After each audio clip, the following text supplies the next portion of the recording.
Hello and welcome. These are Nengajo. You send them to people in Japan to say Happy New Year. This one says, I'll let you read it first if you're studying your hiragana. Akemashite omedetou gozaimasu, which means basically Happy New Year. Of course, the animal of the new year, the zodiac animal of the new year, there's all of them. But sitting at the top there is the dragon. 2012 is the year of the dragon. So all the cards that I'm sending out this year feature a dragon. Some of them have English, some of them have Japanese. I'll send them to many various friends and family, etc. I send them to America, to my family. They kind of get a kick out of it. So I want to wish you all a very, very happy New Year. New Year is, of course, the big holiday here in Japan. It's much bigger than well, it's kind of like our Thanksgiving in a way in America. You go back, everybody goes back to their hometown, you want to be with your family. There's very kind of specific foods you eat. A lot of families go together to a shrine and say a prayer for the new year. Their local shrine usually. And it's just a big family together time. The country really does shut down for a few days. January 1st, 2nd, and 3rd are completely no school, no school, of course, because we're on winter break, but no banks, no post office. Although, oddly enough, the Nengajo, the big thing about Nengajo is to get them delivered on the 1st. And there's a deadline, which is today, to get them to the post office so they get delivered because they have to be sorted and everything. And so there is a whole squadron of postal workers that deliver all these cards on the 1st of the year. So they do have to work on that day. But anyway, in looking back at 2011, it was a very, very tragic year for Japan in many ways. We had some highlights along the way. We had the Nadeshiko, the women's soccer team winning, which gave a real bump to the country. For me as a sumo fan, it was a very weird year for sumo with the match rigging scandal, as well as the after effects of the tsunami, etc. So I'm looking forward to a better 2012 for Japan, my adopted home country now.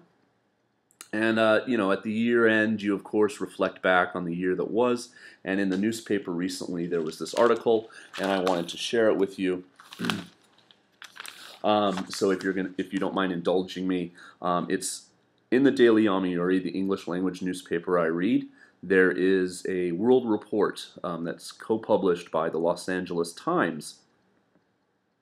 And they have reporters dispatched to various places in Asia, and John M. Glinona, I don't know how to say your last name, John, if you, for some reason, see this video. He often reports on Japan for the Los Angeles Times, and they reprint the articles, of course, in English in the Daily Yomiuri. And he's been following the aftermath of the tsunami and earthquake for many months now. And so I wanted to just read you this article. It's probably going to take me 5 or 6 minutes to read the entire thing, and it's a little emotional. But I just wanted to have everyone take a minute to think about those people that unfortunately aren't going to have big parties, aren't going to be with family members, aren't going to be having the brightest of New Years because of what happened on March 11th of 2011. And it just gave me pause when I read it. And, my heart goes out to these people, and, we continue to send volunteers as we can from Shimane, from other parts of, Japan to this area, from my college where I am. We continue to try to raise money to help them. It's going to be a very cold winter where they are, and they still need help, many of them. So, this is the article. I will read it in its entirety. Please have a moment to listen, and I'll say something at the very end. Okay, the title of the article is A Sorrow Shared by the Lucky. Lucky in quotes. Hana Suzuki would have been in the 5th grade this year, and her older brother Kento in the 7th, at their elementary school in the wooded valley not far from the sea. But on March 11th, an earthquake-triggered tsunami swept through the grounds of the Okawa Primary School, bringing death and loss as it devastated Japan's northeastern coastline. In all, 74 students died at Okawa, including Hana, a girl who wore blue bows in her braided hair, and Kento, a husky boy who liked to practice judo kicks. All but one of a dozen teachers were killed as well. 34 students escaped the tsunami and have returned to makeshift classrooms in another part of town, but some families, like Yoshiaki Suzuki and his wife Miho, have no children left to send there. Kento's body was found a week later, but Hana's is still missing, a void that paralyzes her parents. Time has stopped, says Yoshiaki Suzuki, a slight, grim-faced building industry worker. Her classmates are older now, but Hana is still in the 4th grade. Her mother can hear her voice as she gets on her bicycle each morning saying, "I'm leaving now, see you." Nearly 9 months after the disaster, the Okawa Primary School also still grapples with what the tsunami did. The sole surviving teacher quit and left town. The principal, who was away from the school on March 11th, turns down interview requests. "People don't want to talk about moving on," he says, waving away reporters because most of them can't. Ishinomaki, a city of 160,000, about 220 miles northeast of Tokyo, was one of the worst hit towns in the disaster. More than 3,000 people died, and 2,770 remain missing. About 29,000 families lost their homes. Perhaps no one suffered more than the Suzukis. Losing their tiny house to the floodwaters, they now live in a prefab apartment and face a reminder of their loss each time they encounter surviving students and their thankful parents.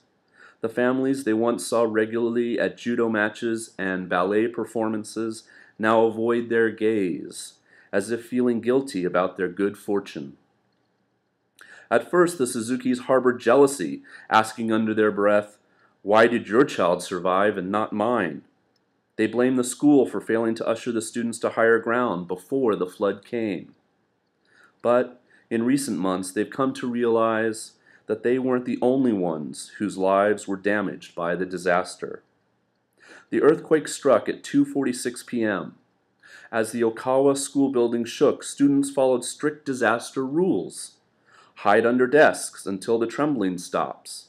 Then file outside to the playground to wait for help. But the rules didn't apply in this catastrophe. Within half an hour, waves rushed into the playground, overcoming the terrified group, submerging most and carrying others away. The flood also washed away roads and a nearby bridge. Parents waded into the brown water to help the search as, one by one, small bodies were pulled from the mud. Workers eventually located all but 4 of the dead students and teachers. Miho Suzuki quit her job as a hospital receptionist because her grief was so overwhelming. The calendar became her enemy, marking time forever lost with her children. She was obsessed by memories, but without the old family house, Miho couldn't go to her children's rooms, sit on their beds, and hold close the things they had last touched. The Suzukis kept their distance from the temporary school so she wouldn't have to endure chance meetings with families or hear about the school barbecues and sports events that no longer included her. She rarely went outside anyway.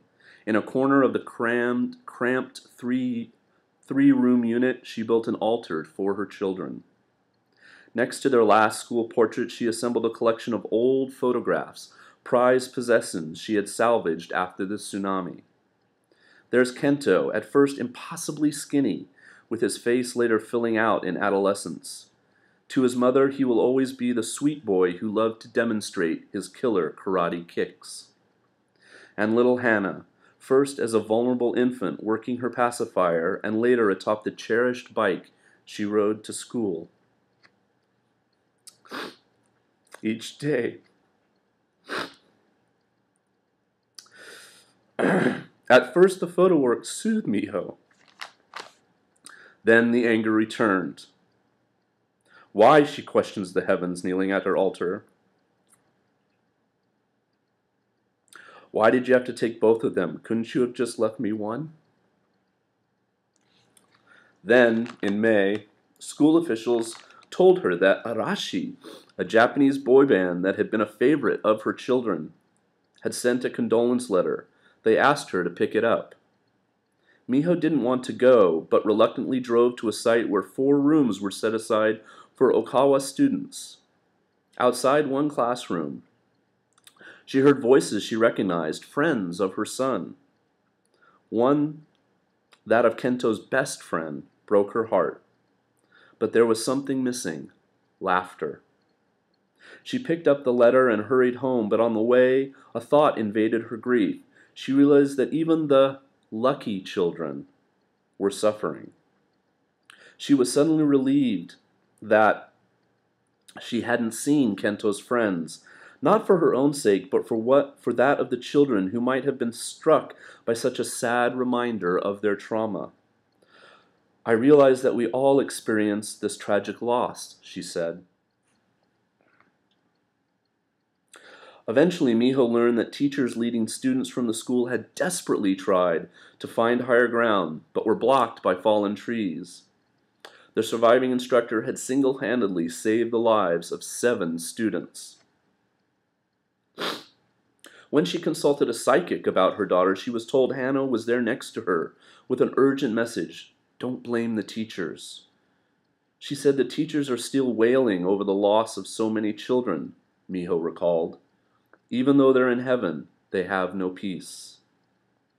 On the tsunami's 5-month anniversary, the Suzukis were invited to a ceremony in honor of the dead school children. Miho went because of her children, especially Hannah. I felt she would be angry at me if we didn't go, she said. At the event, parents and students rose to talk about their grief. When it was Miho's turn, she described a July night. She saw the faces of dead students in the stars.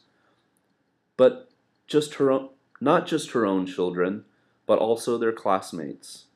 We're here. You don't have to worry about us, they said. She related. Don't be sad. You can always look up and see us.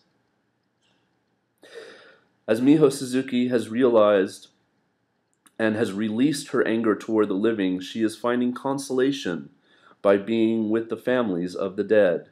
On a recent day, she arrived at the abandoned Okawa school site to assist a clutch of parents still searching for their children. Together, they waded through low-lying areas that remain submerged. Hannah is here with the others, she said, and we will find them. Okay, well,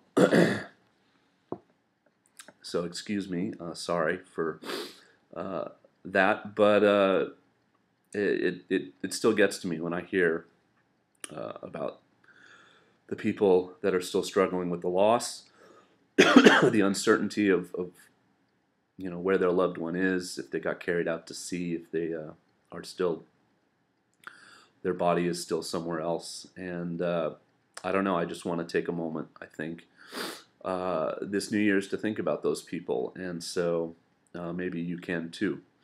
Keep them in your thoughts as we look toward a brighter and better 2012, the year of the dragon. Okay? Peace. I hope you have a good one. Thanks for listening. See you soon.